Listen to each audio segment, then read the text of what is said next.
June 12, 1943. The gangway of the Liberty ship SS John Ericsson, Oberfeldwebel Hans Müller, descended the ramp onto American soil with his hands raised, squinting against the bright sunlight of Norfolk, Virginia. Behind him, 300 German prisoners shuffled forward in their soiled Afrika Korps uniforms, exhausted from the Atlantic crossing but bracing themselves for what came next. Müller had heard the stories whispered among captured soldiers in North Africa, the rumors about American brutality, the warnings from officers that capture meant certain death. He'd seen the propaganda posters plastered across German barracks showing American soldiers as savage brutes. Now standing on enemy territory for the first time, he expected guards to beat them, perhaps shoot a few as examples, drag them to work camps where they'd be starved until they collapsed. What Müller didn't know, what none of these men climbing down from that ship could have imagined, was that within 24 hours they would be eating ice cream.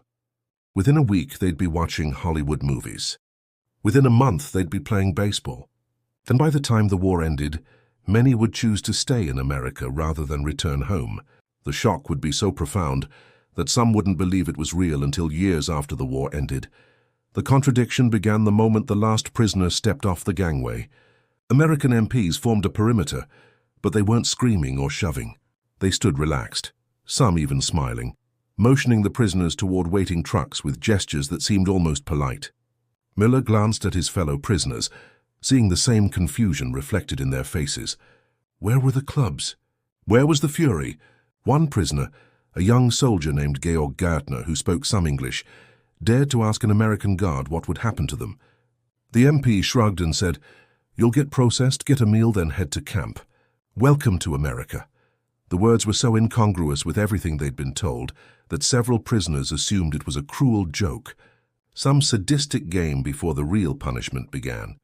The trucks rolled through the Virginia countryside, and the prisoners pressed their faces to the canvas openings, staring at sights that contradicted everything Nazi propaganda had taught them about America. They'd been told America was on the verge of collapse, that its industry was primitive, its people starving, its cities bombed to rubble. Instead, they saw paved roads stretching to the horizon. Cars, not just military vehicles but civilian automobiles, passed them regularly. Houses stood intact, paint fresh, gardens blooming. Children rode bicycles. Women pushed baby carriages. There was no destruction. No evidence of the crippling war damage they'd been assured was devastating the American homeland. Werner Kritzinger, a Luftwaffe pilot shot down over Tunisia, later described that truck ride through Virginia as the moment he first understood that everything the Reich had told them was a lie. At Camp Lee, the processing began. The prisoners expected the worst, that this would be where the facade dropped and the real treatment revealed itself. Instead, they were photographed, given medical examinations that were thorough but not brutal, and issued clean uniforms. The American doctor examining Müller noticed infected wounds from his capture and immediately called for antibiotics. Müller stared in disbelief as American medics, the same men whose countrymen he'd been trying to kill months earlier, carefully cleaned and bandaged his injuries. When he asked through an interpreter why they were helping him, the medic looked genuinely confused by the question and said, "Because you need help." The concept was so foreign to men who'd been trained that enemies were subhuman that several prisoners initially refused treatment, convinced it was poisoned or part of some elaborate torture. Then came the evening meal. The prisoners filed into a mess hall, still tense, still waiting for starvation rations or spoiled food, still expecting the cruelty they'd been promised would come. Instead, servers ladled portions onto their trays that made them stop and stare. Roast beef, real bread, fresh and warm, vegetables, potatoes with butter, coffee, actual coffee, not the ersatz substitute they'd been drinking in the Wehrmacht for the past year. The portions weren't meager rations designed to keep men barely alive. They were the same portions American soldiers received. One prisoner, looking at his overflowing tray, began to cry. Others ate mechanically, unable to process what was happening. Some refused to eat at all, certain the food was drugged or poisoned. It wasn't until they saw American guards eating the identical meal that the first prisoners dared to taste the food. Müller took his first bite of real beef in 18 months and felt something inside him crack. He'd been hungry, genuinely hungry, for most of 1942 and all of 1943. The Wehrmacht supply lines were stretched impossibly thin. Rations in North Africa had been reduced to near starvation levels. He'd watched men in his unit grow weak, seen them collapse from malnutrition, buried comrades who died as much from hunger as enemy fire.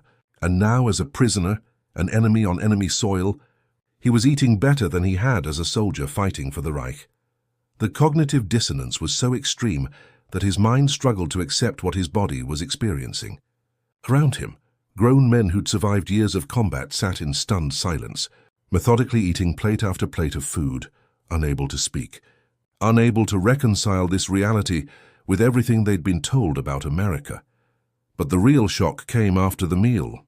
An American officer stood and announced through an interpreter that the prisoners would be paid for any work they performed.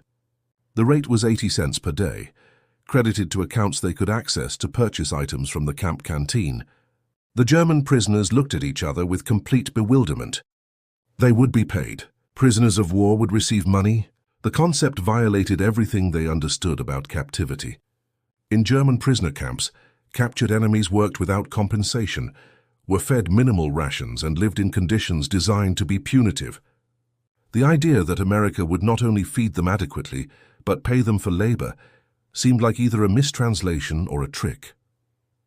The next morning, MPs escorted a group of prisoners to the camp canteen to show them what they could purchase. Müller walked through the door and stopped so abruptly that the man behind him collided with him. Shelves lined the walls, stocked with goods he hadn't seen in years. Chocolate bars. Real chocolate, not the waxy substitute the Wehrmacht issued. Cigarettes in quantities that seemed impossible. Soap, actual soap that lathered. Razors, toothpaste, writing paper, magazines, and in a refrigerated case at the back, ice cream. Ice cream! Müller stared at those pints of ice cream and felt reality tilt further off its axis. Germany was rationing everything. His family's letters described shortages of basic necessities. German soldiers at the front went days without adequate food.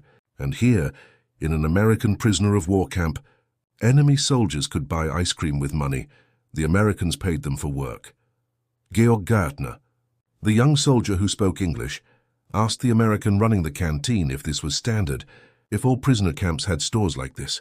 The American looked confused by the question and said, "Sure, it's required by the Geneva Convention. You guys get the same treatment as our boys." Gärtner translated this for the other prisoners, but many refused to believe it. They'd been told the Geneva Convention was American propaganda, that no such protections existed, that captured soldiers faced certain death.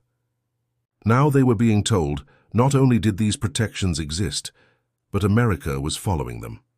The disconnect between Nazi propaganda and American reality was so vast that some prisoners developed a theory that this was an elaborate fake camp, a psychological warfare operation designed to extract information, and that the real camps, the brutal ones they expected, existed somewhere else. That theory died hard over the following weeks as the prisoners settled into routines that continued to defy their expectations. They were assigned to work details, agricultural labor primarily, helping with the massive labor shortage the war had created on American farms.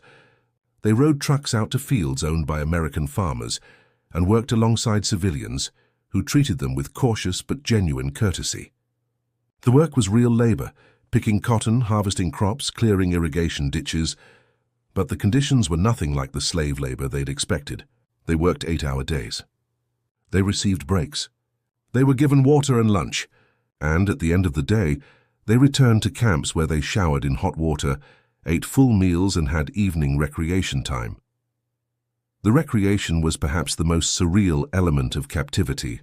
American authorities provided sports equipment. The prisoners organized soccer leagues, playing matches between barracks with American guards, watching from the sidelines and occasionally joining the games. They formed orchestras with instruments the Americans supplied. They staged theatrical productions. They published camp newspapers. The Americans even screened movies, Hollywood films in German when available, with English subtitles when not. Müller found himself sitting in a recreation hall watching American propaganda films that portrayed Germans as evil. And instead of being angry, he found himself laughing at how absurdly different the reality of his treatment was from the treatment the films suggested he deserved. But the most profound shocks came from the prisoners' interactions with American civilians.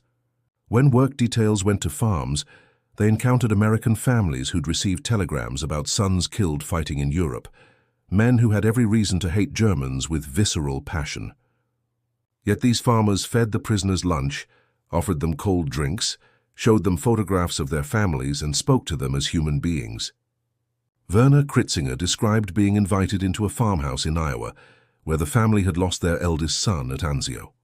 The mother served him coffee and homemade pie and asked about his family back in Germany.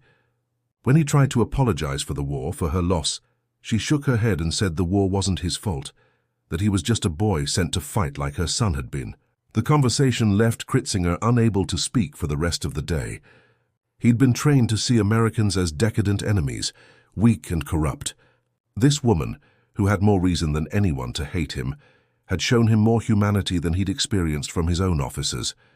Not every American was so forgiving. Some guards were harsh, some farmers were hostile, and there were incidents of abuse at certain camps, particularly in the South, where local communities sometimes demanded harsher treatment. But even these incidents paled compared to conditions in German prisoner camps, and the American military investigated and punished guards who violated regulations. The Geneva Convention wasn't just propaganda. It was policy, enforced from the highest levels. When prisoners filed complaints about inadequate food or poor conditions, American officers investigated. When medical treatment was delayed, it became a disciplinary issue for the responsible parties. The entire system, while imperfect, functioned in ways that shocked men who'd come from a military culture, where casual brutality was the norm. The letters home became a problem for German authorities. Prisoners were allowed to write to their families, and the letters they sent described conditions that contradicted official propaganda so dramatically that censors in Germany began confiscating them. Families who received letters describing abundant food, fair treatment, recreational activities, and wages for work initially assumed they were coded messages, secret communications with hidden meanings. But as more letters arrived, as more prisoners described the same impossible reality, the censors realized they had a crisis. German civilians were reading letters from prisoners of war describing better living conditions than German soldiers at the front. The disconnect was so severe that the Reich Propaganda Ministry issued directives forbidding discussion of American prisoner treatment, declaring such information defeatist and harmful to morale. Hans Müller wrote to his wife in Stuttgart and described eating ice cream, watching movies, playing soccer, and saving money from his prison work. He described American farms that stretched for kilometers without visible bomb damage.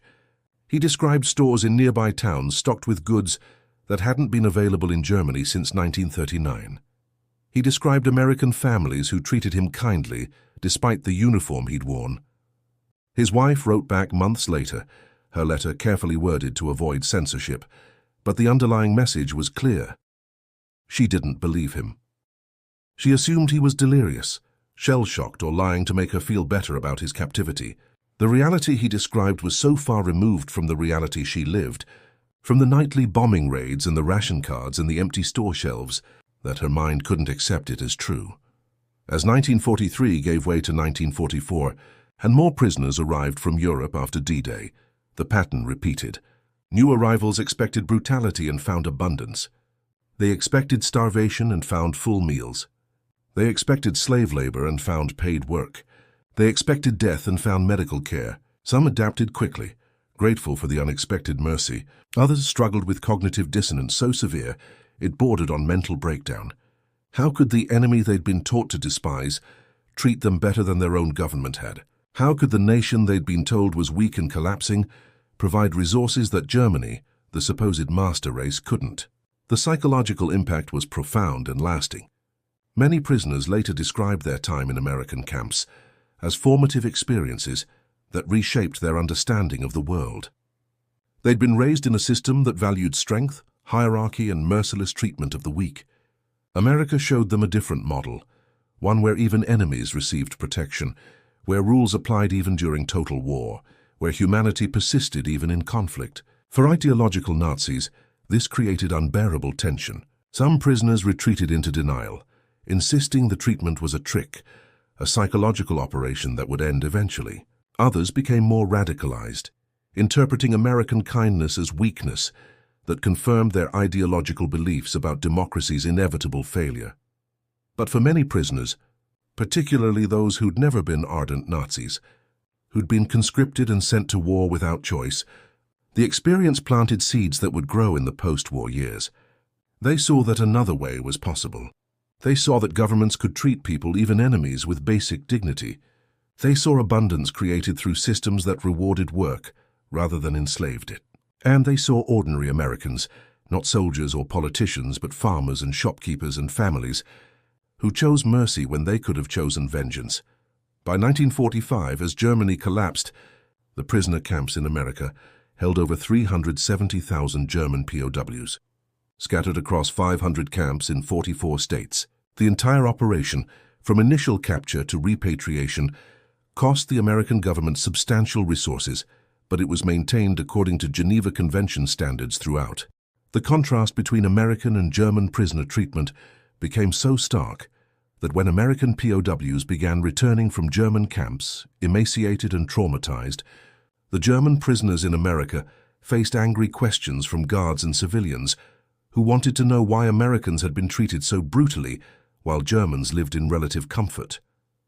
Georg Gärtner, the young soldier who'd asked about camp standards, found himself in an awkward position in 1945. As the war ended and repatriation began, he made a choice that said everything about his experience in America. Rather than return to a shattered Germany under Soviet occupation, he escaped from his camp in Colorado and disappeared into American society.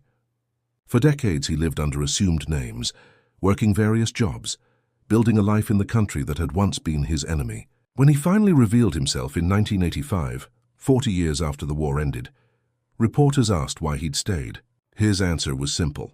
I'd seen what America was. Why would I go back? He wasn't alone. Thousands of German POWs after repatriation worked to return to America legally. They sponsored their families to immigrate. They spoke about their experiences in prisoner camps not as traumatic ordeals, but as periods when they'd been treated better than they'd expected, better than they probably deserved, better than their own government had ever treated anyone. In the decades after the war, as Germany rebuilt and confronted its past, these men's testimonies created an uncomfortable counterpoint to the narrative of German wartime experience.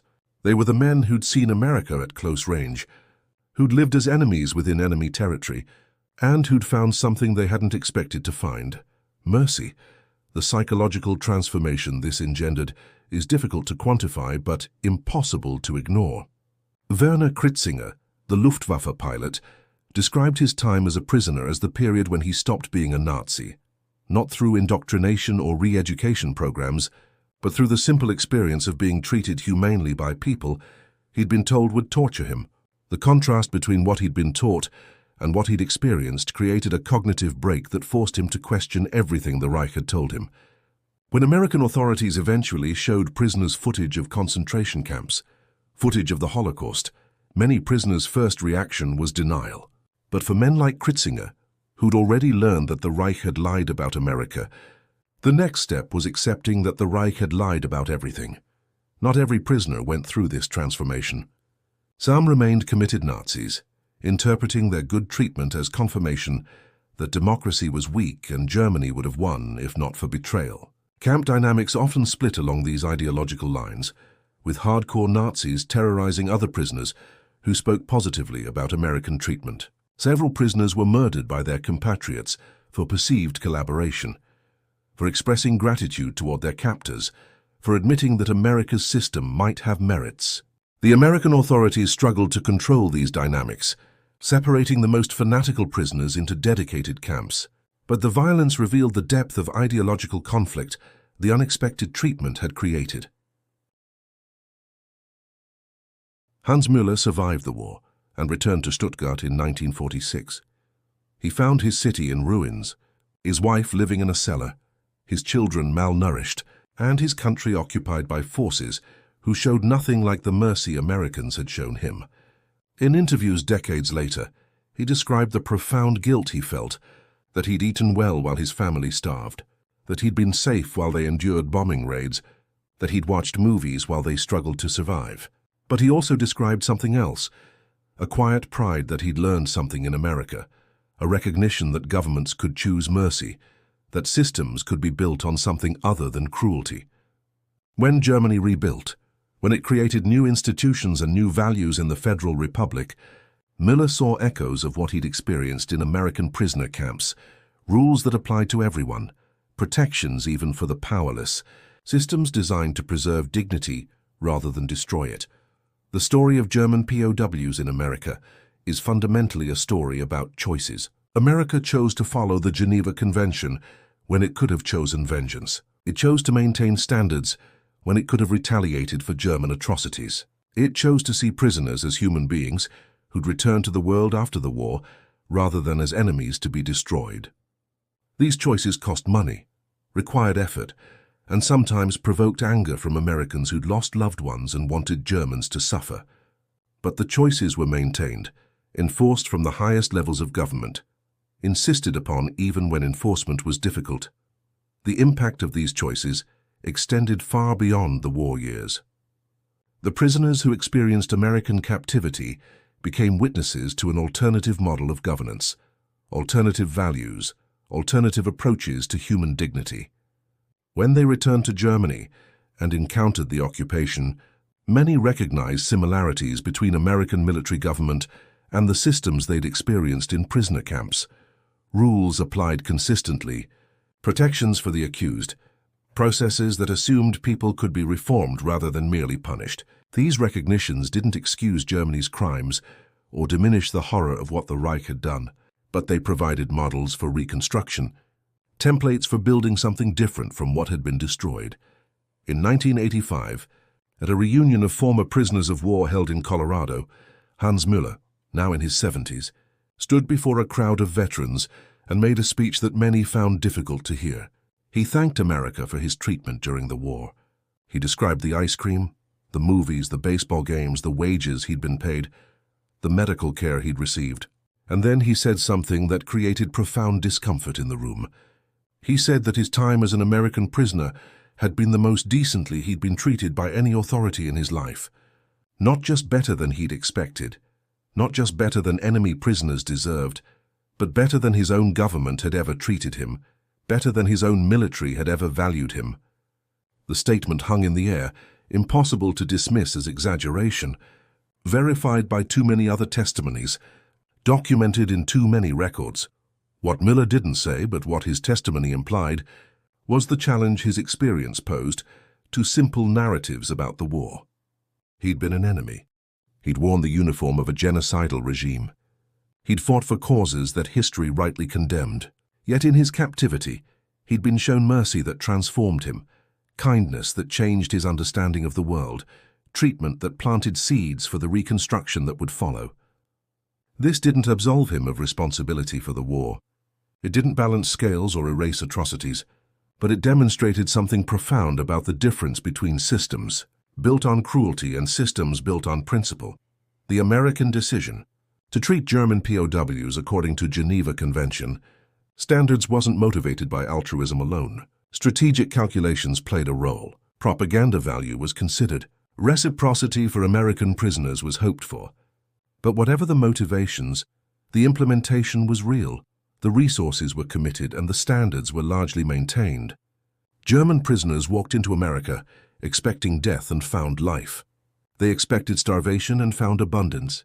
They expected brutality and found processes, rules, systems that protected even those who had no power to demand protection. The shock these men experienced, the cognitive dissonance between expectation and reality, between propaganda and truth, created transformations that rippled through decades. Some rejected what they'd experienced, clinging to ideologies that couldn't survive contact with contradicting reality. But many others absorbed lessons that influenced how they understood governance, justice, and human dignity. When Germany rebuilt, when it created constitutional protections and democratic institutions, the men who'd seen these principles in action during their American captivity recognized what was being built. They'd seen that alternative was possible. They'd lived under systems that protected even enemies. They'd experienced mercy when they expected vengeance. In the end, The story of German POWs in America is a story about the power of principles maintained under pressure. America chose to follow rules even when it could have abandoned them. It chose to see enemies as future humans rather than present threats alone. It chose systems over savagery, process over revenge, tomorrow over today. These choices shocked men who'd never experienced governance that operated any way but through force. The shock reverberated through their lives, through their families, through the societies they returned to. And decades later, when survivors told their stories, the shock remained palpable in their voices. They'd walked into America expecting the worst of human nature and discovered something they hadn't known existed, a system that chose mercy not as weakness, but as principle, that maintained dignity not as sentiment but as policy, that showed them a different way was possible, even in the midst of total war.